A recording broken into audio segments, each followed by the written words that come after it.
3월 18일입니다. 내가 매일 기쁘게 순례의 길 행함은 주의 팔이 나를 안보함이요. 내가 주의 큰 복을 받는 참된 비결은 주의 영이 함께함이라. 성령이 계시네. 할렐루야 함께 하시네.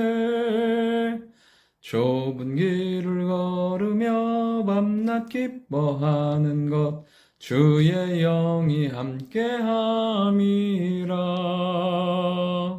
아멘.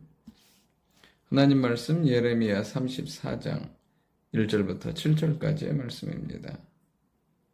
하나님께서는 계속해서 반복해서 말씀하십니다.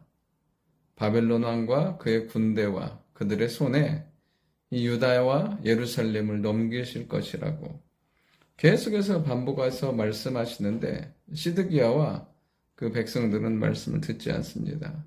인생의 성패는 개인의 노력과 힘과 의지에 달려있는 것이 아니라 말씀에 대한 반응에 달려있다는 것입니다. 다윗이 우리아의 아내 바세바를 범하고 그리고 요압의 손에 의해서 우리아를 죽이고 나서 많은 시간이 지납니다. 그리고 그 범죄로 인하여서 아기가 태어납니다. 그런데 하나님께서 나단 선지자를 통해서 그를 책망하십니다. 그때 다윗의 반응은 내가 죄인이라고 내가 그 사람이라고 회개함으로 하나님 앞에 용서함 받고 다시 하나님의 은혜를 입는 것을 보게 됩니다. 죄가 무뎌지고 그리고 많은 시간이 지났지만 하나님의 말씀을 듣자 바로 엎드려 회개한 다윗을 하나님은 용서하시고 다시금 그에게 은혜의 삶을 허락해 주시는 것을 보게 됩니다. 우리 가운데 하나님의 말씀이 들릴 때마다 그 말씀 가운데 반응하며 회개하며 나아갈 때 하나님은 다시 은혜의 기회, 하나님은 축복의 기회를 우리에게 주실 줄 믿습니다. 오늘 1절에 보면 바벨론의 느부갓네살 왕과 그의 모든 군대와 그의 통치하에 있는 땅의 모든 나라와 모든 백성이 누구를 공격하냐면 예루살렘과 그 모든 성읍을 치고 있습니다. 그러니까 하나님의 말씀도 너희가 멸망할 거라고 하고 지금 상황도 그래요. 이미 그 모든 지역을 평정한 그 바벨론 왕이 바벨론만이 아니라 그의 통치하에 있는 모든 군대까지 치고 데리고 와서 지금 예루살렘을 공격하고 있는 것입니다.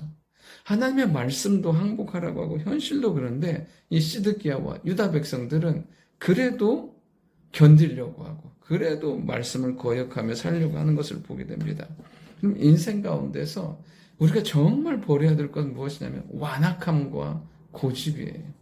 완악함과 고집. 말씀이 그렇다면 그런 거예요. 우리의 인생이 하나님의 말씀 앞에 엎드려 내놓으면 하나님 그 어떠한 것도 바꾸시고 변화시키지만 완악함과 고집은 결국 망하고 죽게 된다는 것입니다. 오늘도 우리 안에 하나님의 말씀을 들을 때 아멘으로 순종하고 내가 그렇습니다. 내가 죄인이고 내가 하나님의 은혜 받아야 될 사람입니다라는 믿음과 은혜의 고백할 때 하나님은 우리 가운데 충만한 은혜로 능력으로 함께해 주실 줄 믿습니다. 하나님 말씀하신다니까요. 이 바벨론 왕에게 이 성을 넘기고 불사르고 반드시 손에 사로잡혀가고 이 모든 땅의 것이 옮겨질 거라고. 여러분 불순종의 결국엔 시드기야가 그 불순종의 결과가 있어요. 국가적인 멸망과 심판이 임해요. 다 망하고 다 잡혀가요. 그래서 남는 사람은 비루한 사람, 남루한 사람들밖에 남지 않아요. 다 잡혀가요. 그리고 또 어떻게 해요? 개인적으로 심판이 임해요. 시드기야 잡혀가요. 나중에 사슬을 묶여 끌려가고 그의 두 눈은 뽑히고 그의 아들들은 다 죽임을 당하고 구관들과 대작들은 다 잡혀가는 것을 보게 개인적으로도 그러니까 국가적으로도 망하고 개인적으로도 철저하게 깨어지는 것을 보게 돼요.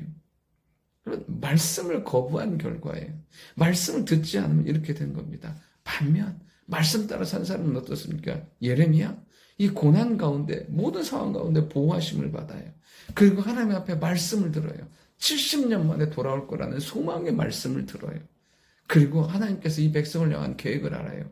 평안이요 재앙이 아니라고 미래와 소망을 주기 위한 것이라는 정말 거룩한 메시지를 선포하며 하나님의 사람으로 살게 되는 것을 보게 됩니다. 오늘도 우리가 하나님 앞에 겸손히 엎드려 주의 말씀 가운데 은혜 가운데 순종함으로 나아가는 우리가 되길 원하고 말씀에 대한 수용성이 있기를 원합니다. 그러할 때 하나님은 우리 가운데 크신 사랑과 은혜로 함께 해주실 줄 믿습니다. 비록 4절부터 하나님께서 5절까지 시드기야에 대한 이야기를 하세요. 평안히 죽을 것이고 그 다음에 그가 조상들이 곧 선왕들에게 분향하던 것 같이 내게 분향하고 너를 위해서 애통할 거라고. 이 말씀조차도 사실은 시드기야가 하나님 앞에 말씀에 순종했을 때 이 위기의 상황 가운데서도 보호하시겠다는 거예요.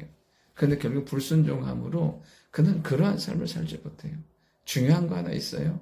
하나님의 말씀이 주어졌을 때 그 말씀이 내 말씀 되게 하고 응답의 말씀이 되게 하는 것은 내 안에 하나님을 향한 믿음과 순종함이 그 말씀이 나의 말씀, 응답의 말씀이 되게 하실 줄 믿습니다. 정말 주시는 복과 은혜들이 얼마나 많은지 몰라요.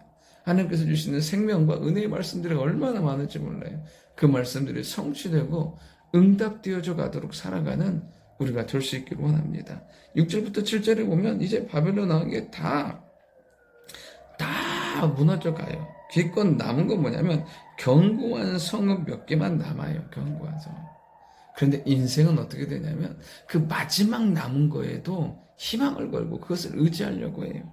정말 우리가 어떤 상황 가운데서도 의지해야 될 것은 하나님의 말씀이에요. 내가 가지고 있는 그 어떠한 것들. 사람은 조금만 숨통이 트여도 하나님께 가까이 하지 않으려는 속성이 있어요. 그게 바로 죄의 습성이에요. 우리가 남은 것을 의지할 때 반드시 그것이 우리에게 찔리는 가시가 되고 찌르는 갈대가 된다는 거예요.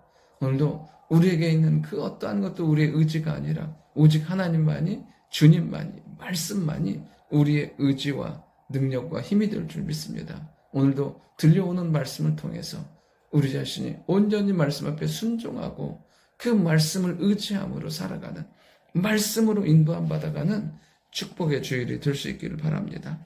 좋으신 아버지 하나님, 나를 향한 주의 말씀을 듣고 온전히 순종하며 하나님 다윗처럼 엎드려 주의 은혜 구하는 저희들 되게 도와주시고 내가 세상의 것, 내게 있는 것, 그 어떠한 것도 의지하는 것이 아니라 오직 하나님과 주의 말씀만 의지해 살아가는 저희들 되게 도와주옵소서. 그리할 때 우리에게 베푸시는 은혜와 은총이 넘치게 하시고 응답과 하나님의 불쌍히 여기심이 우리 가운데 임하는 귀한 하루 되게 도와주옵소서. 감사드리며 살아계신 예수님의 이름으로 기도드립니다. 아멘.